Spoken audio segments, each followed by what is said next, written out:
So, welcome to today's episode, guys. My name is Adolphus Nyarko, and you are welcome to the Adolphus Nyarko channel.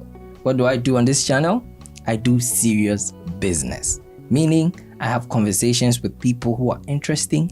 I do and talk about things that apply to science, apply to business, apply to the world, But on the Blacklight Studios channel, I mainly talk about media, photography, videography, how to shoot what I'm shooting on the Adolphus Nyarko channel. So I'm starting it, and this is my first video, and I'm starting it with a segment I call 10 questions. Basically, I bring someone I have had a chance to get to know or have heard of or know a bit about, and I know that they are visionary. It means they carry something that could potentially change the world. And I try to get them on this segment, and I ask them 10 questions. So without further ado, let me introduce my guest for today, the one and only, the senior man. Thank you. Isaac Mikah Ibrahim, the CEO of MIG. How are you? Okay. How are you doing, Mr. Isaac? I'm good. I'm great. All right. I like the way you're dressed, Thank you. I like it. Thank you. You look so professional compared to me. No, you're also shining. Look at you. I like it. You look good. Brother. Thank you, bro. Thank you. All right. So, some people watching may know that you're a good friend of mine. Others may not know. But then, basically, today I'm here to introduce you and your vision to the world. All right. And just tell me about yourself. Tell us about yourself. Who are you? Okay, so I'm Mikah Isaac Ibrahim. From Kaduna State, Nigeria. And I'm 20 years of age. And I'm a graduate. Kaduna State? Yeah. Does Kaduna State have oil? No, we don't have oil in Kaduna State. Which is the place that has oil? Kano? Niger Delta. No, Kano, no. Niger Delta? Yeah. Okay, what does Kaduna State have? Kaduna State, well, agriculture. Okay, Yeah. okay. And I'm a graduate, studied international economics and trade. International economics and trade. Yeah. That's like really fancy. What does it mean? International economics and trade. Yeah. What does that mean? Well, economics and international level. Okay. What else? Well. What else can you tell us about yourself? Trade, okay. About exporting and importing. All right. Like in simple terms. Okay. And currently, I'm a master's student of finance. Master student of finance at Hunan Agricultural University. Everything you're saying just sounds like I'm studying money and I have money than anybody. That's me. So who are you? I'm 20 years of age. Yeah. I've finished my bachelor's already, and I'm doing my master's. Yeah. All about money. Yes, sir. 20 years money. Just chasing the bag. I think it's really impressive because you're probably the youngest person I know or have met that has this kind of, I'm serious about business. I want to do this whole money things, and it's not about just spending it. It's about using it in a very profitable way. In ways that they talk about maximizing utility. I take resources and I use it in the best way possible.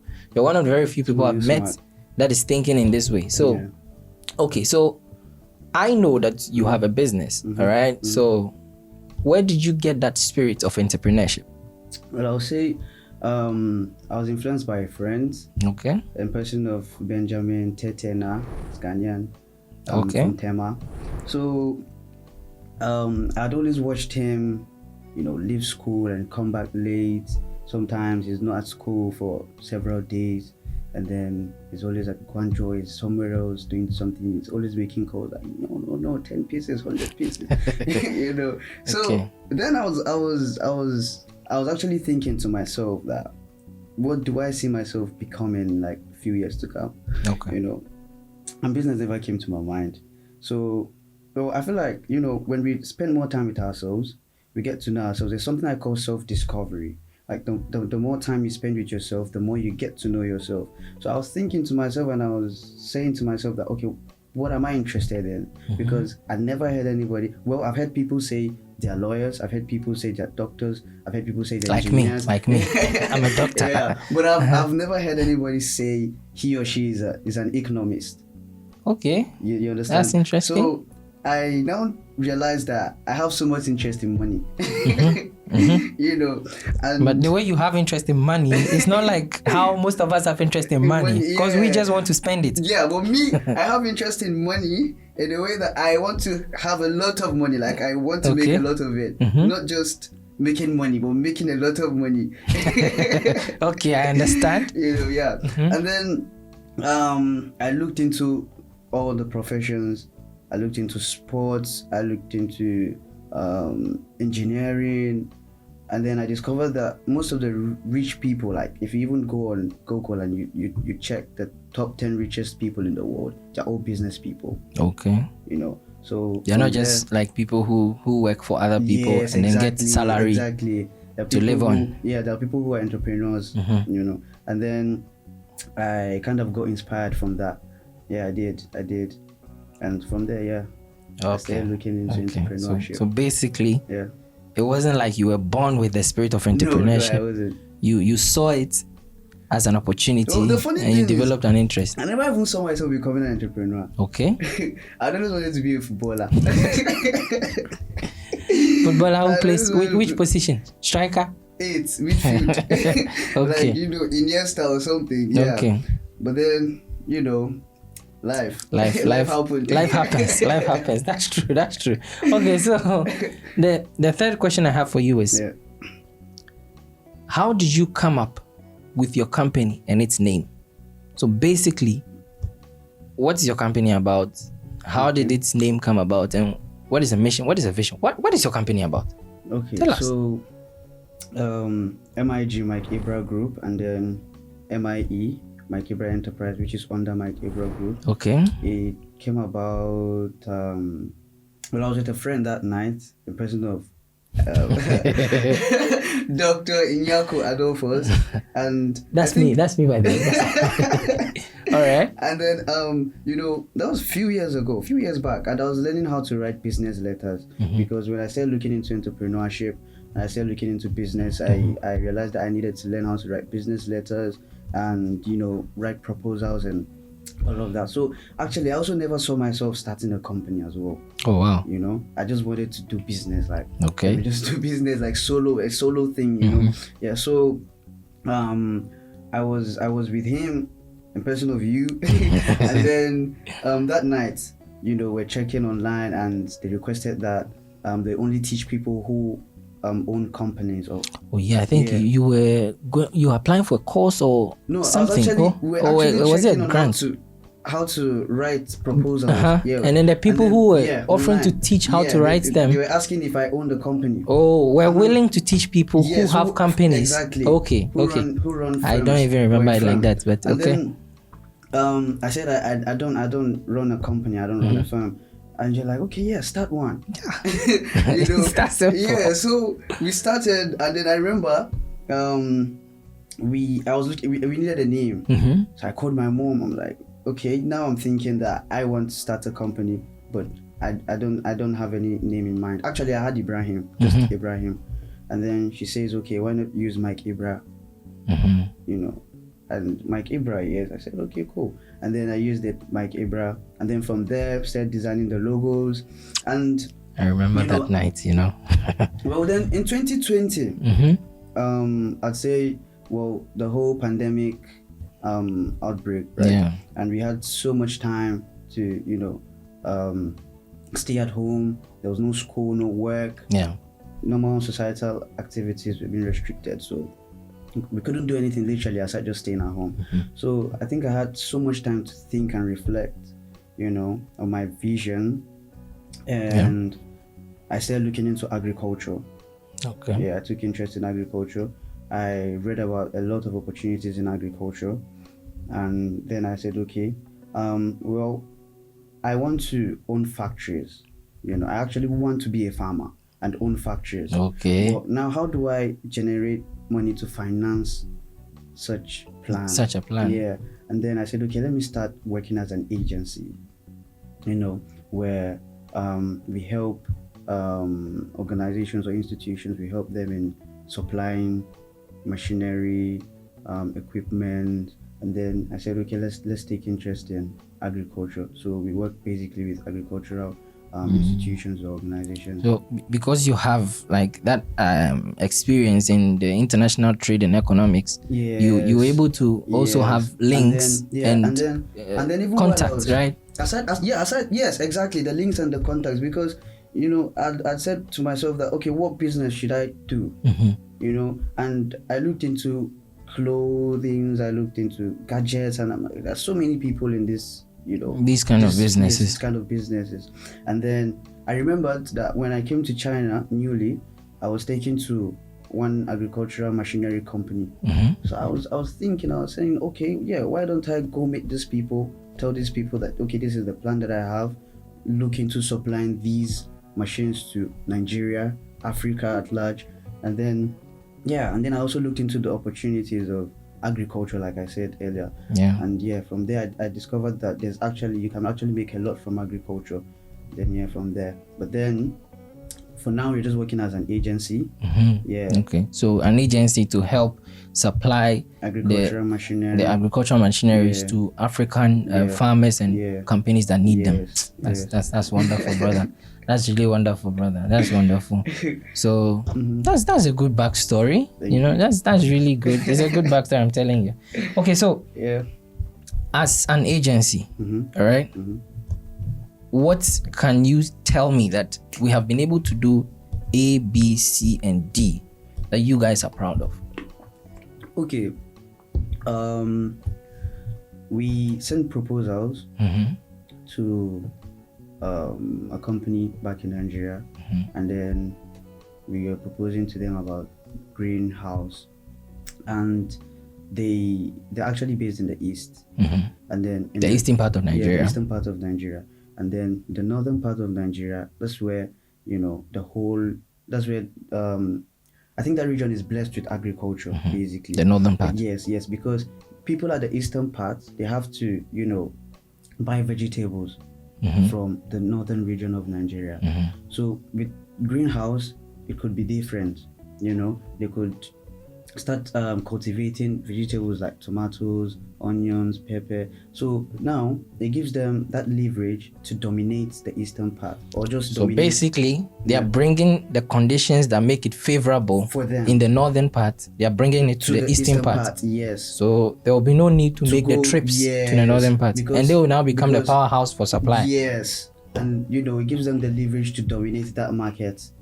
Just within their region. So that's a proposal you're working on, right? Yeah, and then actually we're even still in talks with them. Okay. And then the normal supply of agricultural machinery from time to time. We've met high-profile people in the federal government.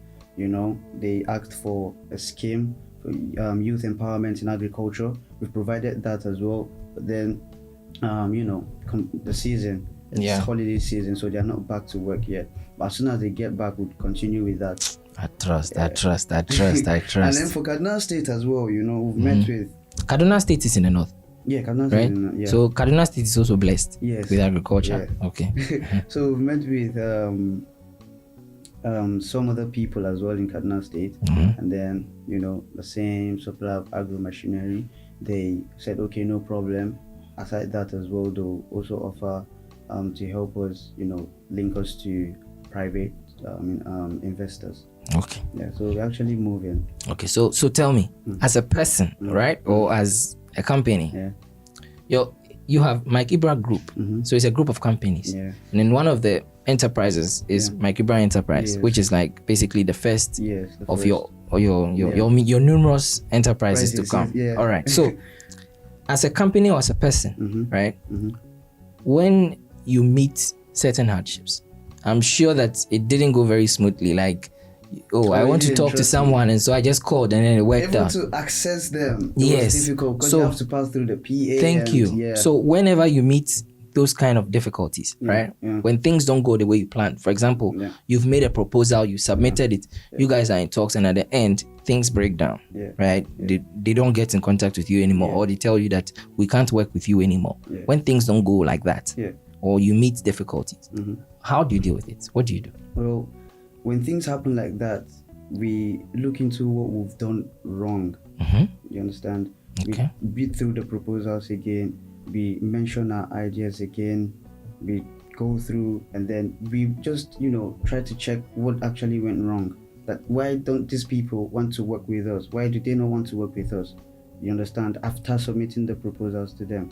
You understand what I'm saying? It may be that we are not convincing enough. Yes, exactly. We're not convincing enough. Or maybe you're not hitting exactly what they need. Exactly. So we go to study. There's something, one of the guys I work with, Edward, there's something he said, let's study their problems and build the solutions to their problems.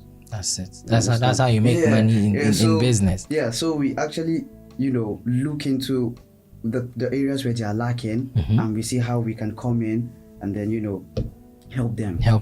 Okay. So we help them, they help us back. Okay. Yeah.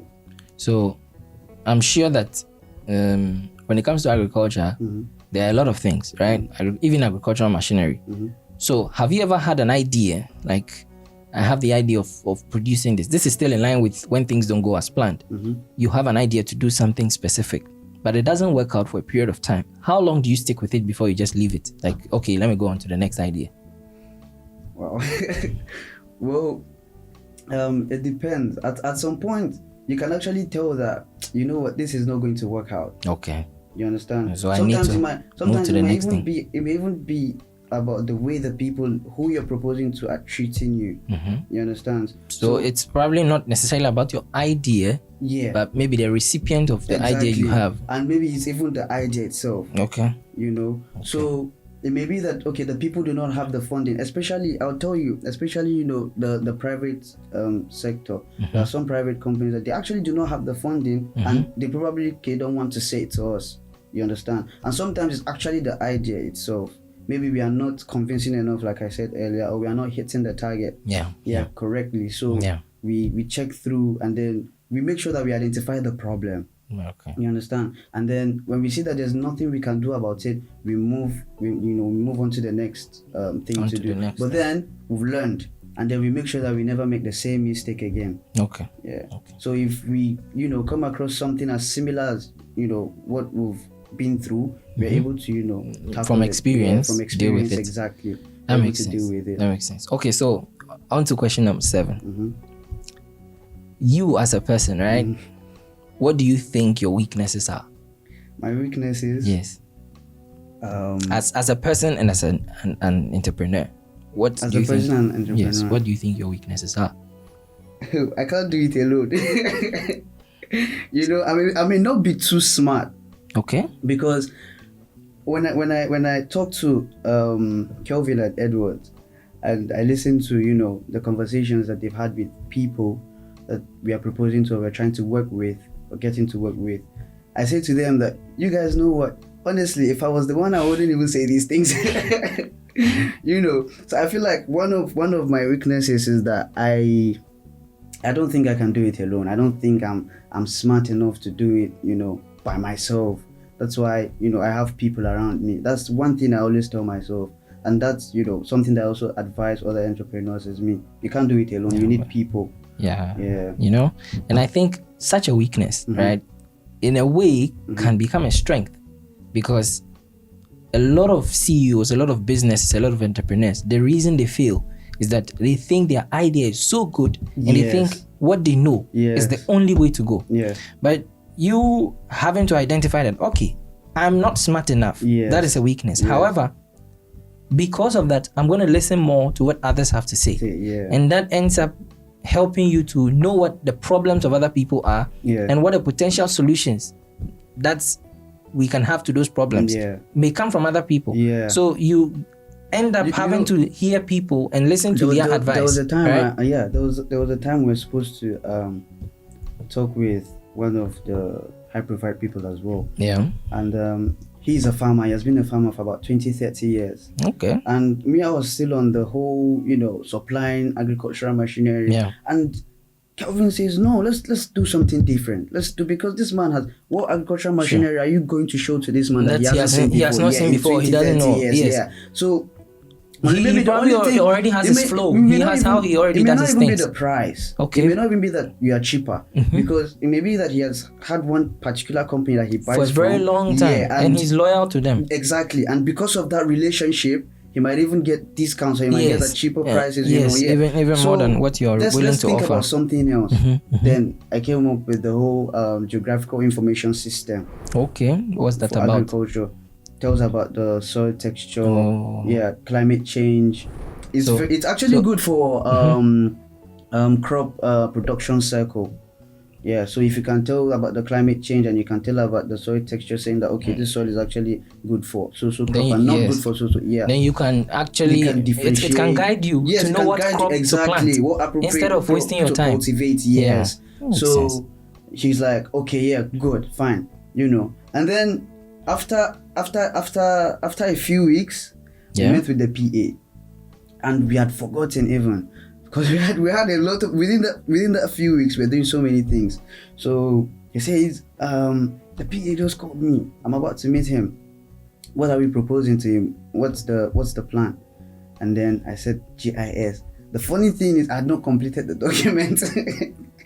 So I went back. I had to, rush the document. So I had to, actually it was just the quotation needed left out. So I added it on and then I sent it to him. Okay. And then he went to the PA and then he took a photo, he printed and he took a photo of it and then he sent it like, is this what we are, proposing to him? I said yes. He said, let's get it. So you see, if I was being stubborn about what to propose to the man, you would have probably told him something that every other person has been telling him for a very long time, and he's like, guys, I already have someone for this, I don't need it. Just that thing that, the way Kelvin said no, the way he didn't agree to the plan that I had, I can say that that saved us in a way though. I think that's good. And I'm proud of that, because I would have said, okay, no, we are going to do this and it stands. Okay. But I listen to people. I listen to people at the same time I don't. All right. Okay, so I know that for you, life and business are more or less the same. Yeah. Right? Because business is your life. So it's what I live for. So tell me, who or what, are your encouragement in life and in business? Aliko Dangote. Everyone who knows me knows that. Okay, that's why you are dressed like that. And then, you want to be the next Dangote. Yeah, amen. Okay. Probably better than him by the grace of God. All right. And then Tony Elumelu. He's the chairman of UBA. I think three of them. There's three of them, right? Transcorp. Dangote, Tony, and someone else. Femi Otedola. Yes, I've seen them in a picture before. Yeah, Femi Otedola. Yeah. Okay, he's who? What does he do? Who? Femi Otedola. He was the owner of Fort Oil, but now I think he sold it. Okay, yeah. and then. But he's just an entrepreneur. The UBA guy is. Yeah, Tony Elumelu, and also the chairman of Transcorp. Okay, and Dangote, okay. We all know Dangote. All right. So these guys encourage you, right? Why? Yeah, they do. They inspire me. It's sometimes, when I check through how they got to this level, I get to understand that these are very smart men. They know what they are doing. All right. They take their time to make decisions. I mean, look at Dangote's new refinery. How long they've been working on that, and you can imagine the beneficiaries we'll be having from that. Oh, so now because of the refinery, they don't need to send oil out, yes, right? You understand. To go and refine it. So, and then even outside that, sometimes the steps they take and the things they do. Look at Tony Elumelu doing the TEF grants. The Tony Elumelu Foundation grants. Okay. And she gives $5,000 to African entrepreneurs every year. Does it annually? When I look into these things, these are people who they've been through a lot to get to this level that they are at. Yeah. So they also understand how young entrepreneurs are also coming up. Yeah, they understand the struggle. They understand the struggle exactly. So they are also willing to support. So I find it very, very inspiring. And I'm saying that sometimes I don't just want to make money like I see it. I just want to make a lot of money because I want to flaunt it, I just want to be rich or something. Now, I also want to save people. I also want to give people the opportunity that I never had. Okay. You know, that's like one of the golden goals for me. All right. Yeah. All right. Now on to the 9th question. Yeah. Okay. Yeah. The penultimate question. If you were to become like worldwide famous and you were to write a book about yourself, what would be the title of the book? Title of the book? Life of Senior Man. I want to be senior man. About my life, right? Yeah, I want to be senior man, actually. Yeah, I want to be... No, I'm not kidding. I want to be senior man. Because you need to see the video. Have you seen the video? You haven't seen it. I need to see it. I'll look for it. So what do you want to be for life? I want to be senior man. Abandoned by his parents and his home. He doesn't even have a place to stay, no shelter, no food, and he was just found on the street. And the guy was interviewing him, you know, and the guy asked him, what do you want to be in life? And he's like, I want to be senior man. You know, it's funny though, but that's what he has seen. You know, that's what he sees in the streets because he lives in the streets. You understand? And then I'm saying, nah, if this boy wants to be a senior man, me too, I want to be a senior man. You know, it sounds like a nice name. Actually, I would buy that book. I would buy it and read it. I'm telling you, I won't be. If I eventually write it, right? Yeah. Yes, I will. I'd look because of you. I'll look into that.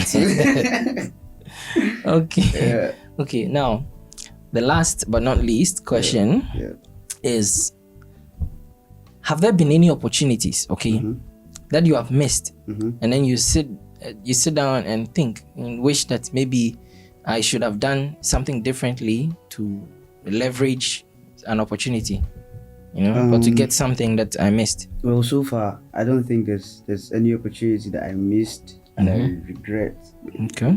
Actually, there's an opportunity that I missed, and I'm happy about it. All right. You know, tell us it's about not like, that. well, it's not. Will I even say missed? Because I intentionally did that. I deliberately decided to make.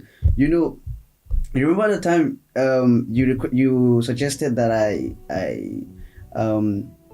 go on partnership with my agent. Yeah. So I think your agent wanted you to come and work for her, like as under her, an employee. No, that's not even actually a problem. That was the initial request, and I suggested that then, make it like a partnership instead. Yes, and then you suggested that I make it like a partnership, and you know, I know that we all want to make money. Yes, but for me, sometimes personality counts. Okay. You know, like, let me know that the person I'm working with is someone that I can trust. Okay. You understand? And how do I trust you? I can only trust you if, you know, I get to know you, and if you're actually if you're clean-hearted. Because you know, I've worked with her severally, bro. I've worked with her. I won't lie. And I was thinking to myself, it was even in, I think it was in 2020 and 2019, right? And then in 2020, I was thinking, I was like, should I actually incorporate with this woman or not? And the more I actually got into knowing her, the more I said, nah, I don't think I want to work with this person. So I think me deciding not to. So getting to know more about the personality of that person is what made you say, oh nah, I don't want to. Nah, I don't think work with, because I'm already seeing problems in the So you guys have worked together before? Yes, but it's together. Not like something with a contract and a long-term partnership. No. So that's what she suggested. But then you knowing that this is how this person operates. Yeah, this is how this person works. Yes. Okay. I don't see myself, you know, going smoothly with this person. That's a smart thing. All right. The person. That makes sense. So basically, you got to know her a bit more, and then when you found out about how her personality is. Yeah, I'm just basically saying that for me, it counts. Like, you should really know the person you're working with. Okay. You know, before you start working with the person. So give me last words. Advise so many people, entrepreneurs, anybody who is interested in business, to look into agriculture, especially if you're from Africa and if you're African, because Africa acquires about 60% arable land, Okay. And then Nigeria acquires 33% to 37.33%. It's capable of feeding about 4 billion people. So it means that if Africa were to utilize our arable land, by the way, arable means land that can be used for farming. Yeah, is that right? Agriculture, basically. That can be used for agriculture. Yeah. So if Africa is to take control or take advantage of the amount of land that we have for farming and for agriculture, tackling hunger, would be tackling poverty. So can Africa alone feed the world? Of course. Okay. That's what I'm taking you to. Like, Alright. we are just about 200 million plus people in Nigeria. And imagine that Nigeria is capable of feeding about 4 billion people. You see, 200 million is not even half a quarter of 4 billion. Yeah. And then Congo as well. Congo is also capable of feeding 2 billion people. Congo? Yeah. So you can see that Congo and Nigeria can feed about 6 billion people. Yes. Oh wow. Yeah. That's and 60% of Africa's land can be used for agriculture. Yeah, arable land. Okay. Africa acquires it. See how blessed we are. And Congo, they are just about 90 million. Yeah, 90 I think million. It's a smart idea. You're into agriculture, you know. So I really hope that you'll be able to take Africa to the next level. Yeah, Mikah Ibrahim Enterprise. We're trying to see how we can tap in, contribute, and improving the agricultural sector. You know, that will be beneficial to all Africans. Yeah, that's part of the vision. It's amazing, you know. and guys, this is just a 20-year-old boy. Please, that's not good yet. Let's not start. I'm amazed. Let's not start. You may not understand. I'm amazed that at 20 years, this is what you're thinking about. You see? And this is where your mind is at. I want to help Africa. Do you know what 20-year-old guys are doing? You know, I made a tweet. There was a time I made a tweet. I said, everyone is passionate about what they're into, you know. So, I mean, we should just take that. We should just see it as a way that it inspires all of us. You know, you might be passionate about something else. I'm passionate about something else as well. You know, but the way that I see, you know, the way you give your whole commitment to, you know, media. When I look at you, I get really inspired and look at how far you've come. You know, and I'm like, okay, if I give the same commitment and consistency to what I'm doing now, I'll also go far like you. I'm not that far. Nah, you're far. This is wonderful, you know. It was really great having you on here. Thank you very much. I'm so honored. I hope that the next time you come here, we'll be talking about a whole different kind of level that you're on. Seriously. So all the best. And Thank you. I hope that everything goes well. All right. Thank you. Welcome, boss. Thank you. Welcome. All right, guys. That was it. An interview with Africa's next big thing. This man is going to change the landscape, literally, because of the land. Anyway, he's going to transform Africa, and I believe in him. I believe in his vision, and I support him. He's a very young guy, but you see the ideas and the wish that he wants for Africa. And it is my hope that all of us would put in as much effort as we can into anything that we are passionate about. And I believe that if you put in that much effort in anything that you're passionate about, you can change the world. So that's it on the Adolphus Nyarko channel today on the first episode of the segment 10 questions. Let me know who you want me to speak to next, and I'll see if I can get them on the channel. If not, I'll bring you someone else that I think is as interesting, as visionary, and as entertaining as Mikah Ibrahim. All right, thank you guys for watching. Remember to like, subscribe, comment, and share with all your friends. All right, I have more wonderful interviews coming up. I have more wonderful activities coming up on this channel, and stay tuned, stay safe. All right, because we're still in the pandemic. Remember, when you go out, put on your mask. Catch you on the next one. Peace. Hey, you be senior man. Hey, you be senior man. Thank you very much for today. Brother. Thank you guys. What's the time? I should be running. And we move. Any last words, right? We move.